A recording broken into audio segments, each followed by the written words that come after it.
Awooga spooky ghouls, lurkers of the night and spawns of darkness. I'm your hostess, your ghoulish girl with ghostly glamour and a vampiric sleep schedule.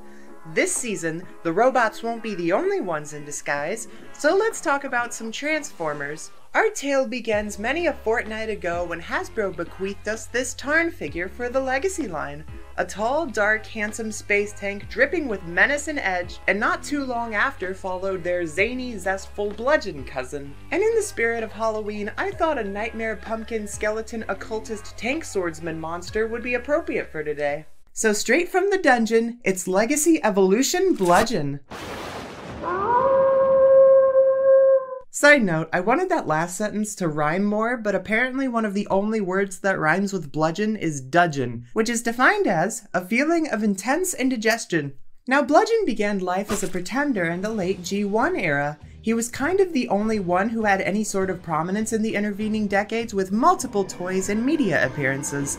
Bludgeon is known as a cold martial artist without the faintest hint of emotion or mercy, an occultist drawn to the dark arts, the leader of the Mayhem Attack Squad, and even of the Decepticons at one point. He's a bit of a big deal. I think this is an interesting mold to talk about for a Halloween review, since Tarn goes for an edgy, mysterious vibe with dark muted colors, evoking the mystique of a cemetery in the moonlight. And Bludgeon over here emulates the bright, saturated camp side of Halloween, evoking the energy of midnight mosh pits, amusement park haunt nights, and dyed hair everywhere you look. He is a pumpkin patch that wants to kill you. And he is absolutely serving us some looks. He's tall and slender with the dreamlike, jet black, bulky tread shoulders, which are protruding outwards so prominently in a way that I find very sexy. The chest looks like it serves as armored plating, like if Hot Rod's spoiler went punk. And due to the use of translucent plastic, there's an occasional pinch of subtle orange light coming from his chest, glowing like a jack-o'-lantern. And above it sits this exquisite screaming samurai helmet of a head. Adore the angular aura and the points on his crown that look like a big eyebrow. The skull influence is still there, but it's giving IDW Cyclonus more than anything, and he's having himself a good scream, like Megan Fox in Jennifer's Body before she eats you. His legs are interesting. Normally I'm all for sexy, thick thighs on Transformers, but when they're essentially the same width as his lower legs, it's a tad distracting. They somewhat come across a bit stick-like, but they, and the orange baking trays on his feet, dance and jive with the best of them. And he has knees so sharp they can serve as his backup weapons. Speaking of weapons, Bludgeon boasts two tall turret cannons which can be configured in various ways as part of the Evo Fusion thing. You can give him a double fusion cannon. They also include a long-ass badass sword. This thing looks amazing with the detail, the shape, the paint, and it's a massive step up from the soft, rubbery, malleable one the Revenge of the Fallen toy came with. And they both slot snugly into his 8 weapon ports, as well as his hinged knuckles, hell yeah! Plus, it always makes me laugh how his name is Bludgeon, yet his weapons of choice are cannons and swords. His joints all over came to play, making the posability all around phenomenal. This thing looks bad to the fucking bone! And the color scheme is super unconventional with the orange, green, maroon, gray, silver, and black. I think I would have preferred purple over maroon, but he still rocks the house down like the pumpkin punk he is. Overall, the robot mode is wonderfully wicked and agile, serving pounds of presence and show-stopping flair. Plus, he's a skeleton wearing a pumpkin-colored costume, a bit like those guys in Over the Garden Wall. The transformation's a decent time. Pushing the head into its little compartment is a bit trickier than it was on Tarn, and the front's a little convoluted with being so particular with what order it goes in. But pushing the treads in and out of the chest is super satisfying. Everything folds and rotates and locks in to get the job done. It's kind of intuitive.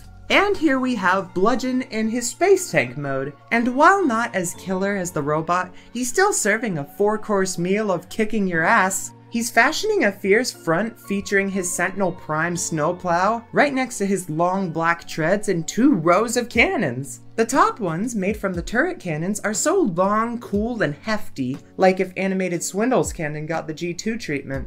You can peer at the translucent lights and imagine they're charging up. Plus, they rotate around and everything. And his other weapon, the sword, just plugs into a weapon port. That's it. Melee weapons on vehicle modes hardly ever look good or even functional, but I'm not too bothered by it since Tarn didn't have a sword, and I should just be glad this toy came with one extra accessory than he did. Anyhoomst, Bludgeon's rocking a most unusual palette for a Decepticon or any character, but with this mold it reminds me of a jack-o'-lantern sitting on grass with the orange and green. It's not even obvious that the top is made up of robot feet, and if you remove the turret, it still looks like a vehicle, which is more than what could be said for other space tanks, but it doesn't look nearly as good, so better keep it on. The only problems with this mode are how his knees stick out distractingly. I wish they could have folded downward so they wouldn't be so nakedly jetting out awkwardly. And he's got these weird molded in wheel-shaped things underneath, but they don't actually roll. I don't know if these things were supposed to be wheels at some point or if they were just meant to support him off the ground. Either way, it's strange, but manageable. I also wish they could have done something with their hands to make them look less exposed, but considering how he transforms, I don't have any ideas of how to fix that, so it's a compromise I can handle, and it's nowhere near topping the quality of this murder machine. This is a pretty tight alt mode when it comes down to it. There's not a ton to it, but what there is presents a cool combat carrot. Wrapping it up, Bludgeon is a sensational stack of swords and sinister. It's just the full package and delivers in all the ways that matters. It's a great Transformer, and I highly recommend getting one before it becomes unobtainable like Tarn did. And it manages to be totally fun, bringing along some campy, zany fashion and flair. And that's the way I like to party when All Hallows Eve starts every year, reveling in this autumn-colored season where we're encouraged to experiment with our self-expression, contemplating how we can be seen through our looks, conveying how we feel, and getting to do it all with loved ones. A holiday where social outcasts who are sworn off by the heavily devout become celebrated for their nonconformity. A time of year we interact with nature in the spooky, chilling atmosphere, and that is why Halloween's the best holiday. So stay safe and have a spooky Samhain, and please have a colorful and ghostly Halloween, groovy ghouls!